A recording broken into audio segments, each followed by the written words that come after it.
In a particularly strange first week of 2026, Falcons Flight has officially opened, with many reviews now coming in and extremely long wait times also coming in. A very infamous rough roller coaster that was previously in the USA has since been relocated to an unknown location, but has now been found in a completely different continent. And amongst new vice presidents, theme park enthusiasts trolling, and even a boulder incident at Disney, it turns out the new world's tallest drop tower has a hidden secret that makes it even taller. What on earth is happening in the theme park industry? Because all that and even more has happened this past week in theme parks.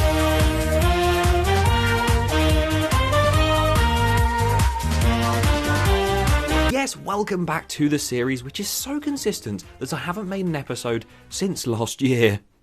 This past week in theme parks, where we run through the news that's happened at theme parks in the last 7 days. And oh boy, it has been a strange one. So if you want to see all of the crazy stuff that has happened this week, then be sure to watch all the way to the end, and be sure to subscribe to the channel as well, so you can stay up to date on all things theme parks throughout 2026. Either way, with all that aside, unless you haven't subscribed yet, it's time to finally get into the news. And what's the best way to get through loads of news very quickly? You know what's coming. The quickfire news segment. It's jammed. Let me try again. Let's do this. To begin, let's quickly start here in the UK, because as much as we are scraping the bottom of the barrel for most of these news stories around the world, there's barely anything going on here in the UK. As Legoland Windsor have closed part of their mini golf. I told you we're scraping the bottom of the barrel. They have 4 different themes in that mini golf building, and one of those themes, the medieval one, has been blocked off. And I have no idea why. Some sad news as Olympia looping, the huge Schwarzkopf coaster with 5 inversions that look like the Olympic rings, that is now being shipped off from Winter Wonderland to its next location. And some good news, the new Vice President of Alton Towers, Howard Everson, has now arrived at Alton Towers to hopefully bring some big new changes coming over the next few years. And that's it in the UK. Usually there's quite a lot going on here, but there's just nothing at the moment. I have a new mode of transport to show you guys as we travel over to Europe. Jump over to Europe, specifically at Portaventura World in Spain, where Dragon Con's new supports for the brand new RETRACK that's happening have been spotted down on the hillside next to Shambhala. Only a small portion of that is going to be retracked for now, so expect to go through most of the ride layout with that classic B&M roughness, you know, a little bit of headbanging, and then those retrack sections rattle, rattle, rattle, rattle, rattle. Good to see them keeping that round nonetheless. Efteling, of course, in the Netherlands, where Ravelin, their huge show that they have there, had its final showing. As they close the gates and start work on their brand new version of the show, a brand new rethemed area, and also an exciting new thrill ride. That's going to return at the end of 2026, bigger and better than ever. As will the new mini drop towers coming to the Baron 1898 area. Although technically compared to Baron, they're not bigger and better, they're just smaller and more family orientated. It doesn't have quite the same ring to it, but those have been announced to open at some point in May of this year. And talking of mini drop towers, the world's tallest drop tower seems to have a secret on it that I don't think anyone expected, but we're still getting to that, so keep on watching. As now we are going to travel to the USA, and instead of jumping, we're going to lower. And now we're in the US, because as per usual, everything seems to happen here. Where first of all, I just wanted to say TMNT Shellraiser at Nickelodeon Universe, the roller coaster with the world's steepest drop on it, seems to now actually have reopened. This might have happened ages ago or just now, but it's good to see it actually up and running. As it is nice to see Sheikra at Busch Gardens Tampa Bay with its water back. The fact we're celebrating that at Busch Gardens shows you how down the drain they've gone, no pun intended. The Superman Ride of Steel trains from Six Flags America, which sadly shut at the end of 2025. The trains for that ride have reportedly appeared at Six Flags Darien Lake, presumably to be used on their Intamin mega coaster called Ride of Steel. Kentucky Kingdom finally said goodbye to their 5D cinema and teased that there would be brand new family fun coming in 2027. They shut the 5D cinema in 2025. So does that mean in 2027 we're going to get a 45D cinema? Maybe it is a 7D cinema. I mean, you could see it on the stage thing at the top. There's a stage 6 and a stage... Oh, for God's sake. Intrigued to see what goes on there. Six Flags Fiesta Texas teased a brand new ride with some images of this site here, just saying the first moon rises, the way has been cleared. Hashtag what's within. What's in the shed? Amazing high quality photos. That site looks huge.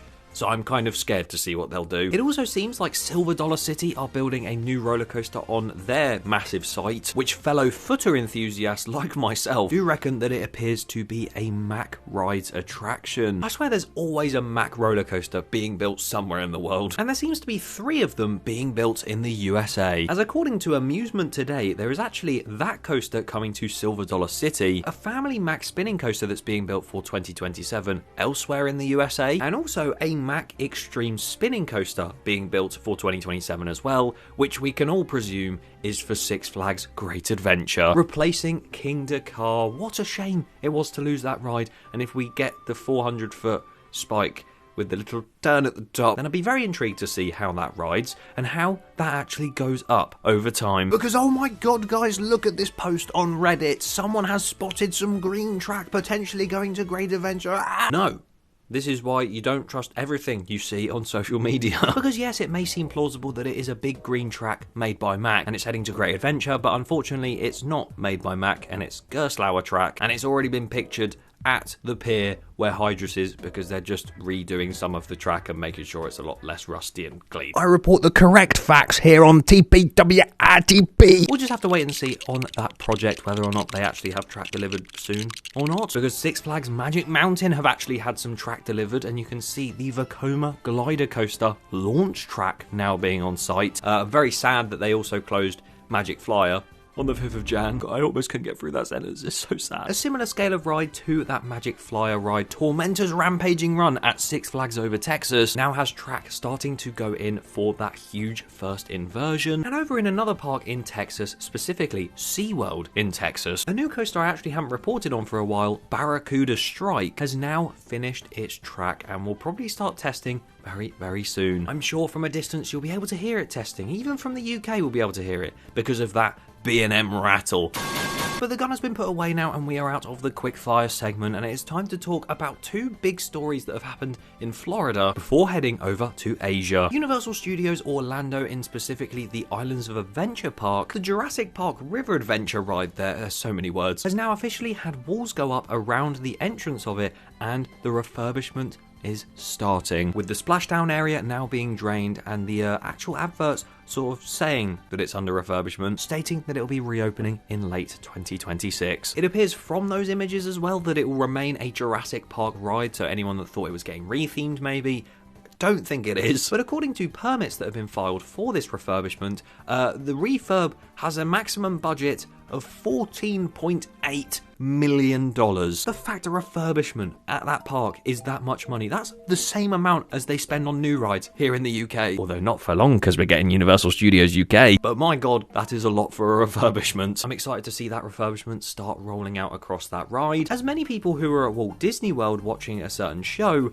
weren't excited to see a boulder rolling out towards them. If you have ever seen the show Indiana Jones Epic Stunt Spectacular at Disney's Hollywood Studios, right at the beginning of the show there is this huge rock temple wall and Indiana Jones goes up and gets this artifact, then that pedestal goes down and the boulder comes out and chases him all the way down. It is an incredible show, but something happened at the start of it this past week that was caught on various videos where the boulder that usually rolls all the way down the ramp actually bounced off the wall and started coming towards the audience. Now luckily, because of one staff member's heroic act, no one was hurt in the audience. Obviously it's not a real boulder, it wasn't flattened, but it still was a very heavy object, and as it came hurtling towards the audience, this staff member went out and literally let it rebound off of him, sending him to the floor, which I do really hope he's okay, and rolling off elsewhere whilst other staff tried to sort of capture it when it rolled back.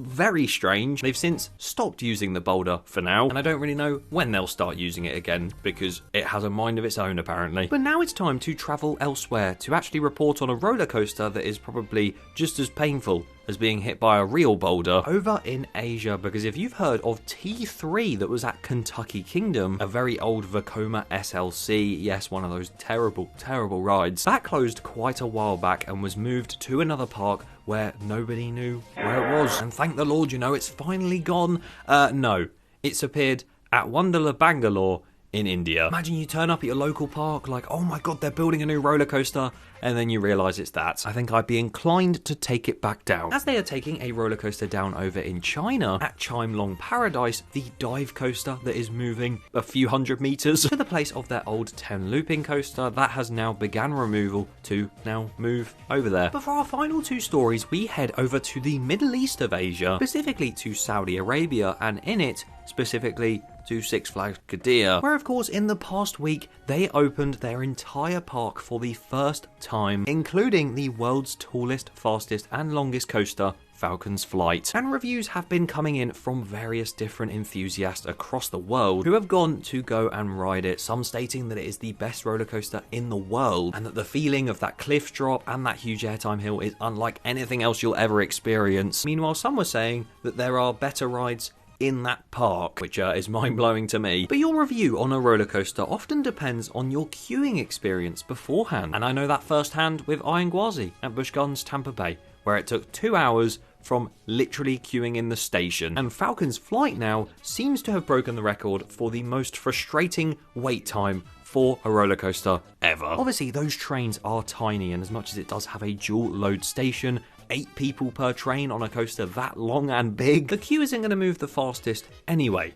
Especially when there's a lot of fast trackers, because much like a lot of parks, Six Flags Quiddiya seem to love prioritizing fast track on that ride, meaning the main queue has to wait even longer. I was seeing people on their stories and everything complaining that it was an advertised 30-minute or 40-minute wait and it took them almost 3 hours, some even waiting around 4 hours for it at an advertised 1 hour. It's just bonkers to me that they can advertise a queue that short and it ends up being that long. That'd be so frustrating, I can't even imagine. So frustrating, in fact, I've seen people coming up with strategies on how to beat the queue. Anyone looking for a new strategy job role, just don't even look at financial strategy jobs.